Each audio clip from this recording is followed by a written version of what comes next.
the one source, Sports Card Nation. The hobby is the people. Sports Card Nation.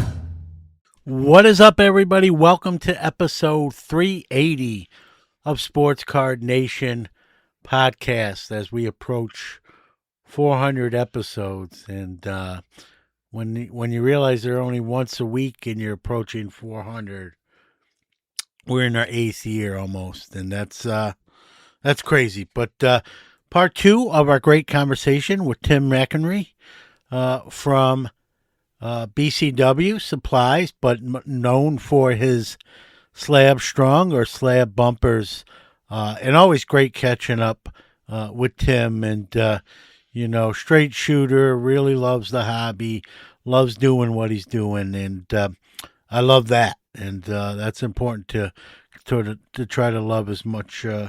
Love what you do as much as you can. So I want to thank our sponsors, Iron Sports Cards, Sports Collectors Digest, Hobby Hotline, and Upper Deck, and SGC as well. So with that being said, let's get this episode underway.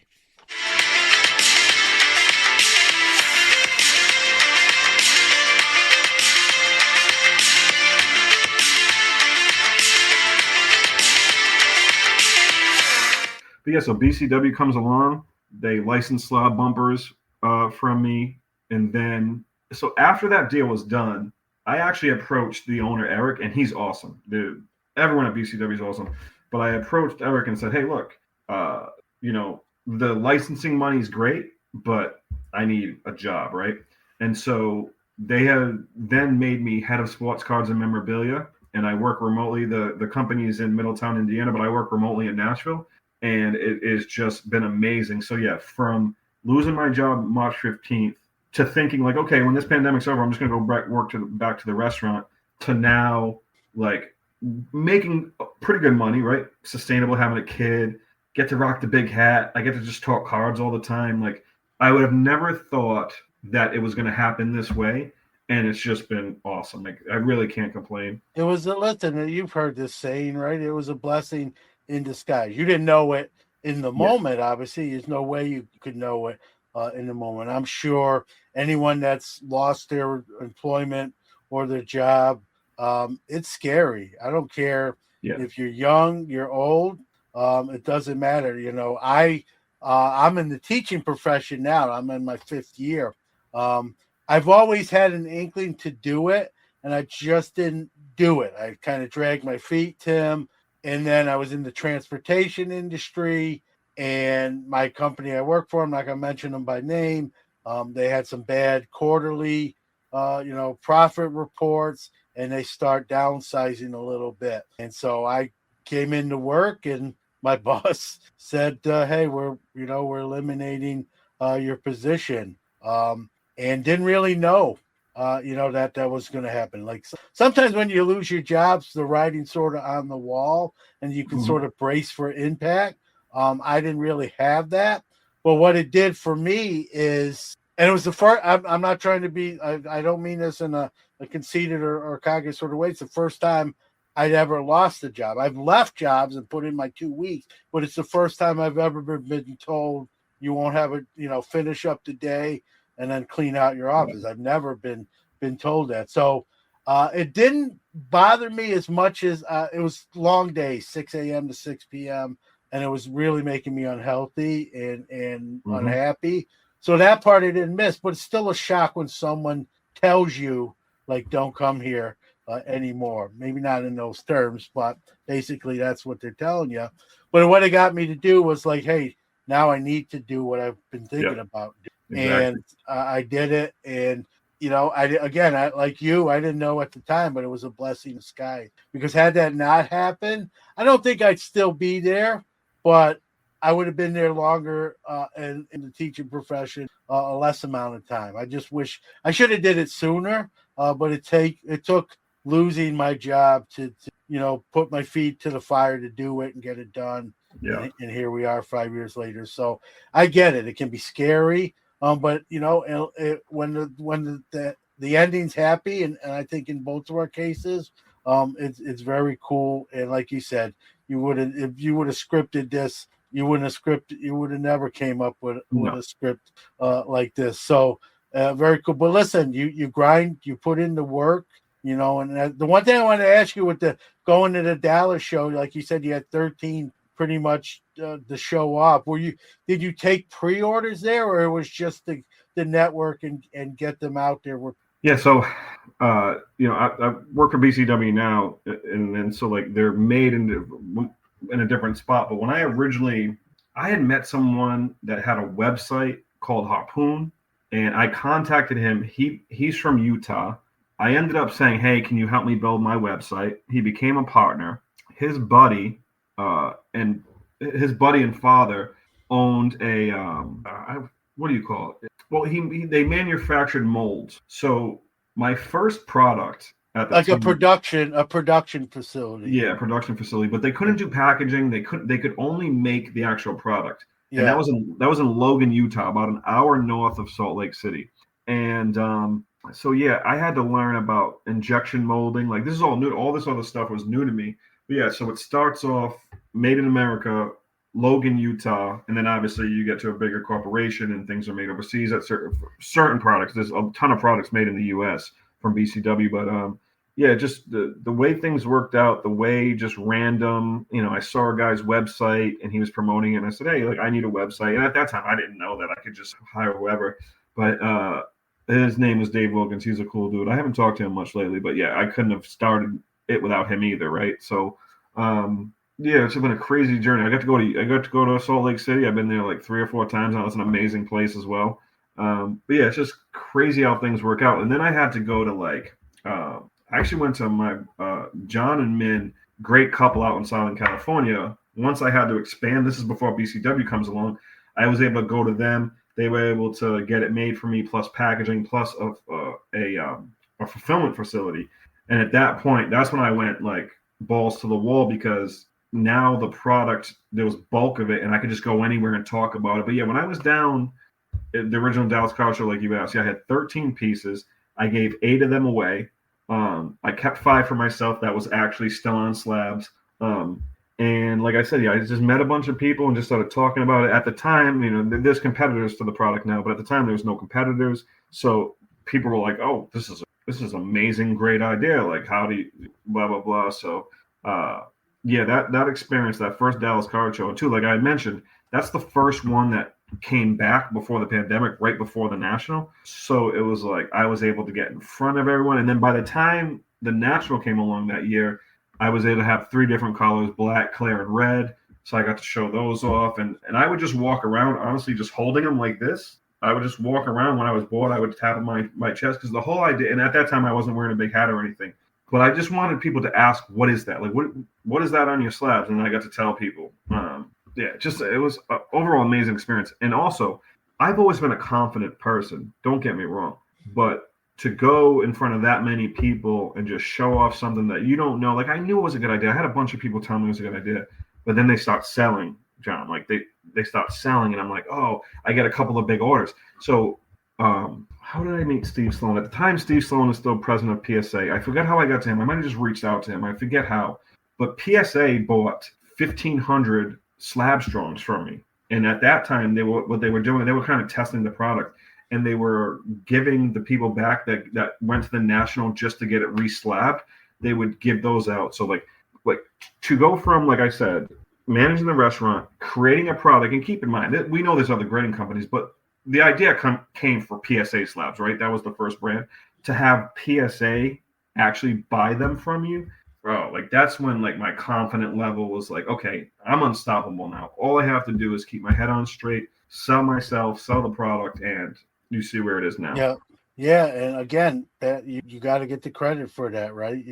You came up with the idea, you put your own money up, especially at a time period in your life where it was harder to do that, let's say then, than it would be to do the same thing now. You took a risk, right? There's no guarantee. Even you, like you said, you're confident, but you don't know it 100% certain. Yeah. You took a chance, right? So, and like you said, here we are. What a crazy like you couldn't write if you wrote this as a script, Disney might not even like, Disney might reject it, right? So but I think it's a testament to working hard, grinding, seeing something through, right, and keep going. And I'm sure we don't have to, but you probably had some roadblocks here and there, like you said.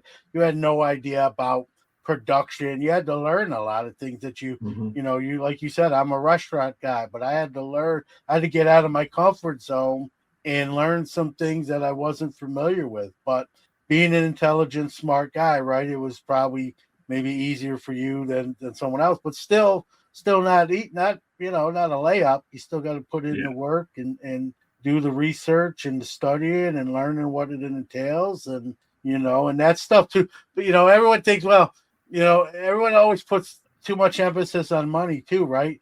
There's time that goes into this, and time is money. So it's not always just dollar signs, but in your case, it was both, right? You had to put the time in and the financial backing as well, and things just sort of, the chips fell in the right place, as they say, and here you are at BCW. Listen, it's not a shameless plug. Like you already know this, and a lot of other people do listen to the show, but like their products, I use them. There's no bigger endorsement when I'm at a show as a dealer myself, and all my stuff is in those type of products, right? I have that sign on my table, right?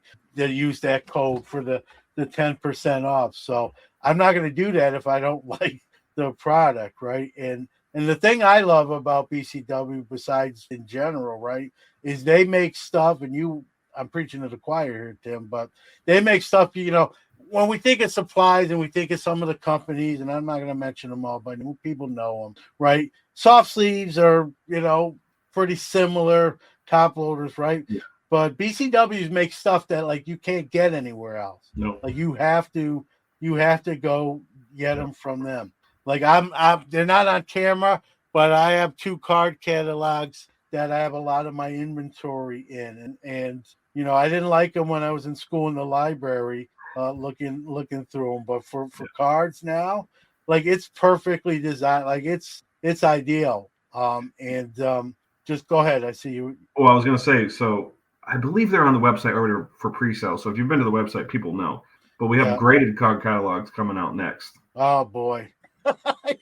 and then like I say that, and no, that's going to be a great and you're not like, no one else has those. No, like it's not like you can go to supplier A, B, and C, and just who do you want to buy them from, right? There's products, and that I think was what separates, right? One of the big separates, right? Yeah. Is you can go to BCW and get stuff that even if you wanted to get it somewhere else, just can't. No one's doing that. Those card catalogs. The other big product that I've seen you post about before is the card bins, like the ones I mentioned, all colors. Yeah. Yeah, there's some products that no other company makes at all. And then we're working really hard. Should I reveal this? I'm not going to reveal it just in case. But we have some really, really, really, really cool stuff coming out that there aren't any other companies that make them. 2026 is going to be a great year. 2027 will, not just going to say be even bigger, but just as good of a year. We got some cool stuff for collectors. And also, like, I get stuff for free. I just call up my guy Ted and say, "Hey, can you send me the new card bin? I have to test it out." Yeah. Now here's the thing, as someone who, I do a lot of shows, probably 2 a month, if not more, every once in a while. Like those cardboard boxes, after a while, man, they get beat up. They start fraying, breaking. The tabs come out. The tabs rip. Right? Those card bins, those card catalogs. Listen, I'm throwing them in my car at the end of a show. I want to go home. Even if the show's great, I'm just tired. Let's get out of here. Like I'm not handling with like it's the Stanley Cup with white gloves. I'm like, let's go. Those things, like if you see them today, they look almost just as new as when I first started utilizing them. They're meant to take some abuse. I mean, I wouldn't throw them around, which I don't do that, but I'm not being gingerly with them. And the cardboard boxes, I was just going through them so much, Tim. It's like, no, I'm just I don't even know if I have a cardboard box to my name. I think I have one Munster box that's cardboard now, just with like Sport Lots singles in it. That's probably it. Everything else is the BCW plastics line, and like I'm not turning it back. Like when you use them and you love them, like there's no going back. Like it's funny. This is a true story. I've converted some of the dealers that set up near me or with me. They're like, where'd you get those? Right? Yeah. You know how this goes. Like those are cool. Like, and I tell them, hey man, go to BCW, use this code too. So you're seeing them. You're seeing them more, and I know shows. you're seeing them more at shows, like especially here.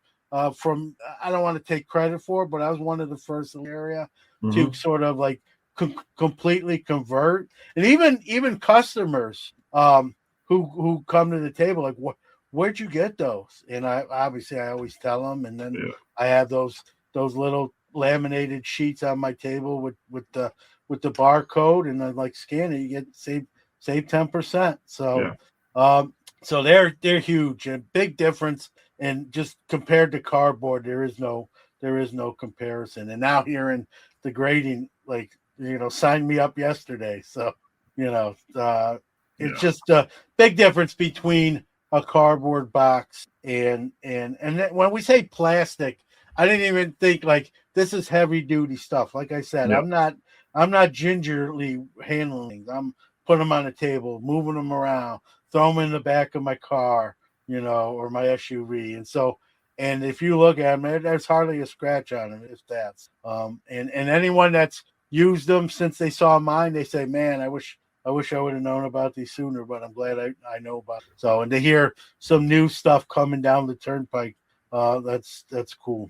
Yeah, I'll give you a little preview in a few weeks when we get some samples in. But yeah, there's some cool stuff coming. Yeah. You are listening to the Sports Card Nation podcast. We'll be right back after this break. Iron Sports Cards is your #1 source for all your PSA and other grading submissions. Their elite status improves turnaround times. Heck, they even provide the card savers. Their chat rooms provide updates on all your submissions. They also offer wax options and single cards to cover all the bases. Check them out on Facebook at Iron Sports Cards Group or on the web at ironsportscards.com, or even give them a call at 1-877-IRON-PSA. Rob's got you covered. We are back. So listen, I know you had to you kind of cut back a little bit. Talking to you before we went live. With the birth of your daughter, you got to cut back on your travel, but you said you're starting to ramp that back up. Yeah. What does that look like for Tim? Like how many weekends are you home or not home? At this point, I know it can vary, but on average. Well, since the birth of my daughter, I believe I traveled a little bit when my wife was pregnant, but not too much. So for about a year and a half now, I used to do like 2 shows a month, and after the pandemic, everyone started putting on shows. So I was doing like 2 shows a month all over. I'd go to Huntsville, I'd go to Alabama to the Flip Show, Burbank show at that time, Dallas card show. There was always the Cardball shows, Shipshewana, Philly, Chicago. Was it Spectacular? Is it Chicago Spectacular? Yeah. The Spectacular, the Green shows out in Ohio. Yeah. So I was all over. I'm in Nashville now, so the National, Joe that puts that on. But yeah, the Nashville National is awesome. I'm still easing my way back into it. I just went out to a great shop in Bellingham, Washington, hour north of Seattle, called Rhino Sports Cards for their Topps Hobby Rip Night. That was like my first event that I did, like I said, about a year and a half. I'm talking to my wife. We're still trying to figure things out, right? We're new parents, but so I should be going to Pittsburgh in April. I'm looking at going to the Dallas Card Show in May. I was actually looking at, me and my wife are planning on which shows should we go to this year. So I'll definitely be back on the road. I think I'm going to ease into it. I'll probably do 6 to 8 shows this year, like not including the National. I'll be at the National all week. I'll be in Chicago for 7 days, Monday to Sunday, setting up, tearing stuff down. And it's a little bit tougher. I can't wait till, like my daughter gets a little bit older so she can we can travel to shows together. And I don't know if I'll have her too much at the shows, but like all the real business gets done. Not buying cards happens at the show. All the real business gets done after dinners and having a few drinks with people. So I'm looking forward to that. I would say like 6 to 8 shows this year, and then 2027. Hopefully, I'll be able to get back into the real grind of it. And when I say real grind of it, I mean I love this stuff. So yeah, you ever lose track? Hey, what day is it? I don't even know.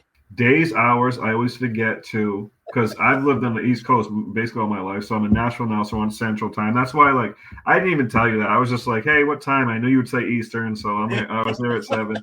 Yeah, then I was just out in Seattle, right? That's 2 hours ahead of time. I'm always forgetting. It's it's more so the timing when you're traveling so much is remembering okay, I set an alarm on my phone for these meetings I'm still having. But you're not thinking that way until your alarm goes off, and it's I got 5 minutes to get on this very important meeting. But I wouldn't change it for anything. I it's not that I don't like flying. I love driving, and so last year we drove from Nashville to Atlanta, and then we did a whole loop-de-loop in Florida. I'll be driving to Pittsburgh this year. There's a great card show. I think it's called Next Up at the same weekend as the draft in Pittsburgh. That should be cool. Like I said, I'll be going to Dallas Card Show. So if there's an outside chance, I'm not 100% in. It's probably 50-50 that I will be in Pittsburgh for the draft. And if that's the case, we'll have to figure something out, grab some food or something. Yeah. If that, I don't want to promise and then it doesn't happen, but I'm considering it. So I'm just waiting on a few other things to decide whether I'm doing so. Nice. Just throw Have you been to Pittsburgh before? Numerous times. I call my second. Yeah, I love it too. I call my second hometown, Tim. I usually go to 2 Steeler games a year, 1 or 2.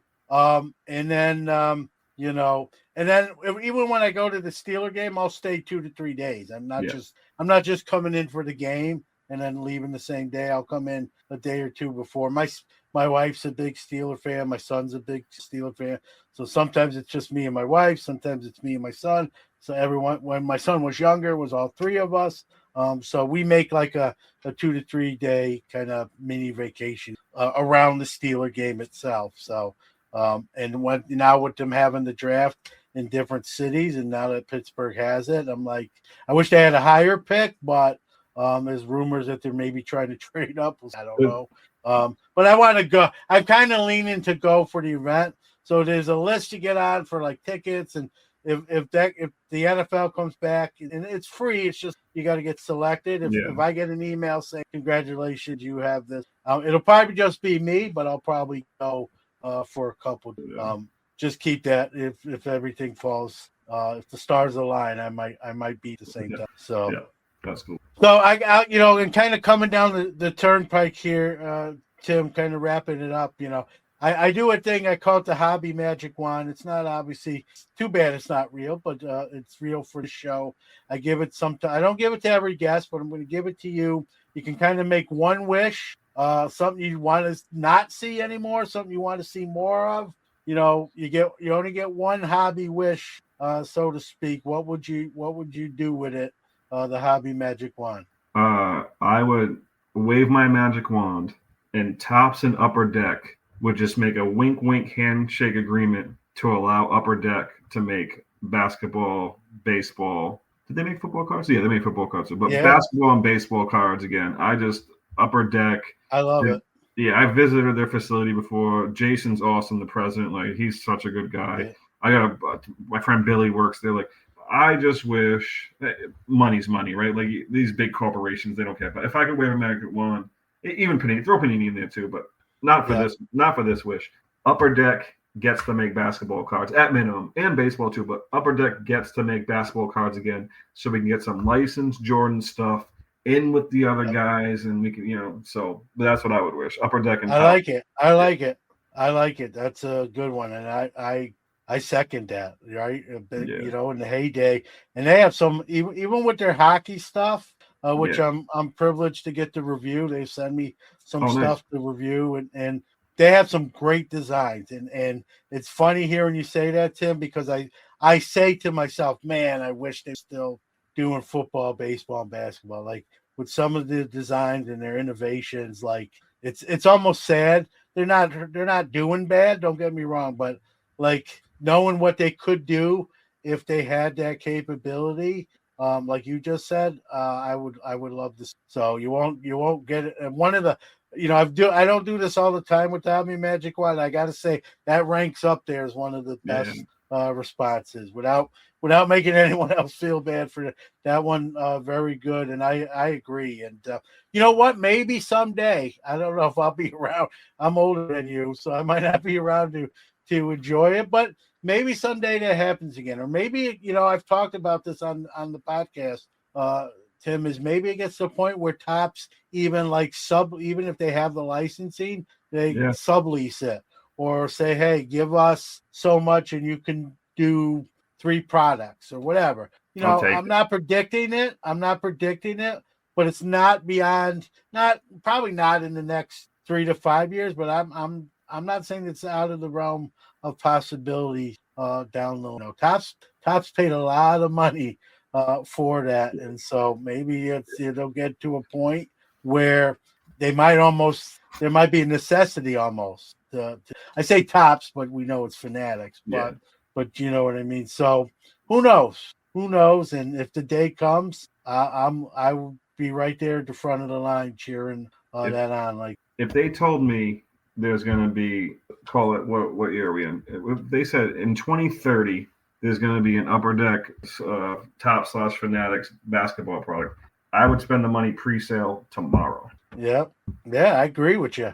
And that would be, it would just be so, it doesn't always have to be. I know business is sometimes cutthroat. You know that even with what you do, and then people come along and try to steal ideas. But if they really wanted to, these companies could get together to some extent and do a collaboration. They really wanted to. It's not out of the realm of possibility, right? Yeah. So, who knows? Not going to happen probably in the next few years, but you never know, and we can cross our fingers and hope that is something we see.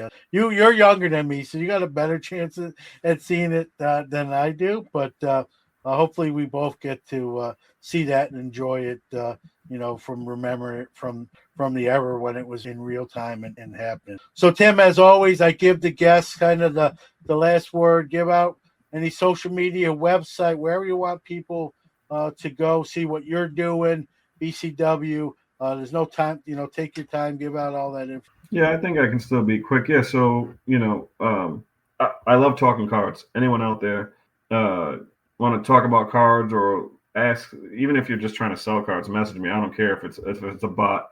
I'll take a look, especially if you got Rhode Island stuff. But yes, Slabstrong is Instagram. Slabstrong is also TikTok. But in terms of, if you want to buy slab bumpers or any other product that BCW makes, from penny sleeves, top loaders, card bins, card catalogs, you can use John's discount as well. But go to bcwsupplies.com. I'm trying to think. I'm also in Nashville because I work closely with Sports Card Nonsense. So, check us out on Fanatics Live and on eBay. I'll be on eBay Live on Sunday, I think at like 6:30. Come by. We like to have a lot of fun, talk some crap in the messaging. We don't care. Like, we like to have a lot of fun talking cards. But that's it. And obviously, if you see me at a show, come say hi. Look for the big hat. Just come say hi. I mean, like I said, I like talking cards. It still amazes me that people even want to come talk to me at shows. Even though I'm like one of these humble brag people where it's like I'm just pretending to be humble, but absolutely come talk to me. We'll have some laughs. We'll have a lot of fun. So, but yeah. Tim is, and I'm not just saying this. I've said this. I think when you're not on the screen with me, you're one of the most genuine, passionate, people in the hobby. There's no phoniness. Like you said, you love talking. Sometimes people will talk to people and they're just sort of going through the motions, if you will. That's not me. That's not you. Right. We enjoy. Sometimes my problem is, Tim, even like at like the National or another show, like I get to talk, me, I get to talking and it's an hour later. Like, oh my God, I'm gotta be here at such I'm never late, but I definitely have had some close calls because, you know, I like you, I like to talk to people. I love the hobby. I love those conversations and that sort of thing. So it's just, I think people appreciate that, especially, you know, with you and probably a little bit with me. But, you know, like I always say, you're not, I always have no trouble finding you. Other people like, hey, man, didn't you see me? No, I was, 40,000 people. Tim, I just look for the hat. And there you are. So. Yeah. Look for the hat or look for the idea. Someone said, Newman, why don't you wear hat? I'm like, Tim's cornered the market. I can't steal like he's done it already. There is a guy, we'll say this. There is a guy at my local Syracuse show here. He's behind this table and he's rocking the big hat with his card. Is it the blue hat? Is it the blue one? I think it's red. I was gonna say there's my guy Sports Wax Promotions who does a show out in Virginia. He rocks one. And then the first time there was a card guy, and I don't know his brand. I wish I knew his brand so I could shout him out. But he wears a blue Noggin Boss hat. Shout out these guys, by the way, too. Steve and Gabe, the guy that owns these. Yeah. Awesome. They offer me free hats all the time. I should message them and try to get another free one. But yeah, so nogginboss.com if you guys want to go get a big hat out there. I get asked every once in a while. People come up to my table, when you're gonna rock a big hat. I'm like, this, like I feel like I'd be stealing someone's like idea. I know it isn't that, but listen, my head's I'm a 7 5/8, so that hat looks big on you. It might not look as big on my big noggin as it does on yours. I have a big head to begin with, so it's sweaty under here. I can tell you that. Don't smell it. You gotta Febreze it every once in a while. So, Tim, congratulations on your daughter. I know she's 5 months. It's just awesome. Is it one dad to another? Continued success, man, with everything you're doing. You earned it. Wasn't given to you. You put your nose to the grindstone and got it done. And it's awesome to see. Sometimes I like to say, and you root for good people. So a lot of times good people win, right? So I think that's the case here. So I appreciate that. Thank you. All right, that's going to do it for our conversation with Tim McEnery from BCW. Slab bumper, Slabstrong. Like I said, guy, you look up Grinder in the dictionary and, his picture is probably somewhere there. You're not going to outwork the guy. He's earned everything he's got. It's well-deserved. Great guy, new dad. Congratulations to him. And still grinding, even as being a new dad. So look forward to seeing him here in a few months. In Chicago in person as always. Always a blast. So thanks to Tim. If you missed part 1, it's not too late. Go back. You're only a week behind. Go back and listen to part 1. So with that being said, we're going to hear from our Hobby is the People announcer of the week, some other closing things, and wrap up this week's episode. Time for our Hobby is the People announcer of the week. This is Card Killer. Remember, the hobby is the people. If you'd like to be the Hobby is the People announcer of the week, do a WAV or MP3 file and send it to sportscardnationpc@gmail.com.